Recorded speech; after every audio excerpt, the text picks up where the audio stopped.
పరీక్షించబడతారు. హల్లెలూయా. దీనిలో పాపములో పరీక్షించబడతాం. జాగ్రత్తగా ఉండండి.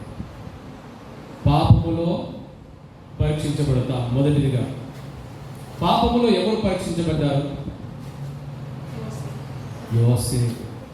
యోసేపు పాపములో పరీక్షించబడ్డాడు. పరీక్ష గుండా వెళ్ళాడు. అవునా? ఒకసారి చూద్దాం. ఆదికాండము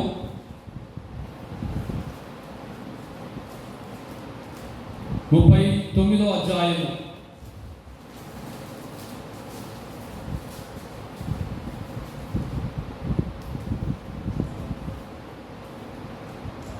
8వ వచనం నుంచి.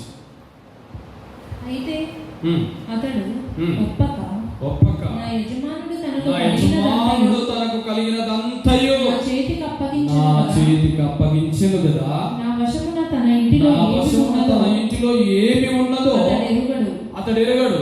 ఈ ఇంటిలో నాకంటే పైవాడు ఎవడనో లేడు. నీవు అతని భార్యవైనందున నిన్ను తప్ప మరి దేనిని నాకు అప్పగింపబడి ఉండలేదు.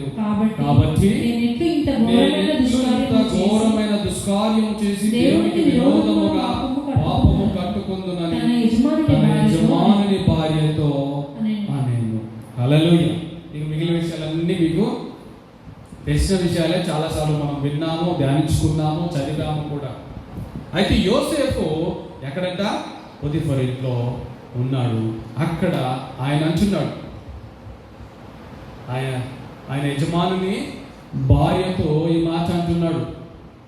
ఆమె ఆయనను శోధిస్తూ ఉన్నప్పుడు, పరీక్ష గుండా వెళుతున్నప్పుడు, ఆ పరీక్షించే సమయంలో దేవుని యందు భయము, దేవుని యందు భక్తి, నమ్మకము ఉన్నటువంటి ఈ యోసేపు ఏమంటున్నాడు? ఇంటిలో ఏమి ఎక్కడ ఉందో ఏమేమి ఉందో ఆయన ఎరగడు. అంత బాగా నాకు మాత్రమే తెలుసు. ఆయనకి ఏముందో ఏం లేదో కూడా తెలియదంట. ఎవరికి? ఆ యజమానుడికి. సమస్తము నాకే తెలుసు, నిన్ను ఒక్కదాన్ని తప్ప మిగిలినదంతది నా చేతుల్లో పెట్టాడు. ఆయనకున్నదంతా నా చేతుల్లో పెట్టాడు, నిన్ను ఒక్కదాన్ని పెట్టలేడు. ఎందుకని పెట్టలేడు? నీవు ఆయనకు చెందినదాను కాబట్టి పెట్టలేడు. మిగిలినదంతా నా చేతుల్లో పెట్టాడు. ఏముందో ఏం లేదో ఏది అక్కడ ఉందో అన్నీ నాకు తెలుసు. కాబట్టి తర్వాత ఈ మాట 9వ వచనంలో చూడండి ఒకసారి. అతని భార్య కాబట్టి నేనెట్లు ఇంత ఘోరమైన దుష్కార్యం చేసి దేవునికి విరోధముగా పాపము కట్టుకొందునని అనెను. ఎంత చక్కగా చెప్తా ఉన్నాను కదా. ఇట్టి దుష్కార్యము చేసి పాపమును కట్టుకొందును అని అతనితో ఆమెతో చెప్తా ఉన్నాడు. పాపములో పరీక్షించబడుతున్నాడు ఆయన. పాపము చేయుట విషయంలో చేయుటకు ముందుకు వెళ్తున్నారా వెనకకు వెళ్తున్నారా అనే విషయాన్ని బట్టి యోసేపు పరీక్షించబడ్డాడు. అంటే అక్కడ ఏమంటున్నాడు? నా దేవునికి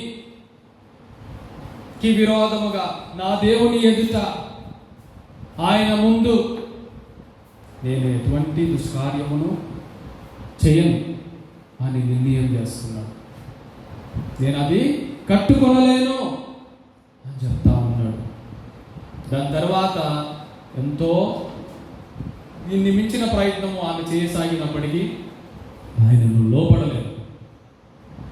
మరి పాపానికి దాసులమై జీవిస్తూ ఉన్నాం. ఇంకా దేవుని యందు భయభక్తులు ఉన్నాయి అని చెప్పుకుంటూ, దేవుని యందు భక్తి గలవారము అని చెప్పుకుంటూ, దేవుని యందు విశ్వాసము ఉంది అని చెప్పుకుంటూ ఇంకా పాపములోనే జీవిస్తున్నాం. ఇంకా పాపము వైపే చూస్తూ ఉంటున్నాం. ఈ యోసేపుకు కలిగిన పరీక్ష మరి మనకు కలగలేదా? యోసేపుకు ఉన్న భయము మనకు లేదా? యోసేపుకు ఉన్నటువంటి జ్ఞానము మరి మనకు లేదా? యోసేపు పరీక్షించబడ్డాడండి. అప్పుడు ఏమైంది? యోసేపు నీతిమంతునిగా తీర్చబడ్డాడు, ఆ పాపమును జయించగలిగాడు. తద్వారా దేవుడు ఆయన్ని ఆ యొక్క ఇంట్లోనే కాదండి, ఆ దేశములోనే ఆశీర్వదించబడ్డాడండి. హల్లెలూయా! ఆ దేశంలోనే ఆశీర్వదించబడ్డాడు. ఒకవేళ నీవు ఎటువంటి పాపములో పరీక్షించబడుతున్నావు ఈ దినమున, మరి అటువంటి పాపము నీవు జయించగలిగితే మరి దేవుడు నిన్ను, నీ భక్తిని, నీ భయమును చూసి నిన్ను ఆశీర్వదిస్తాడు. హల్లెలూయా! హల్లెలూయా!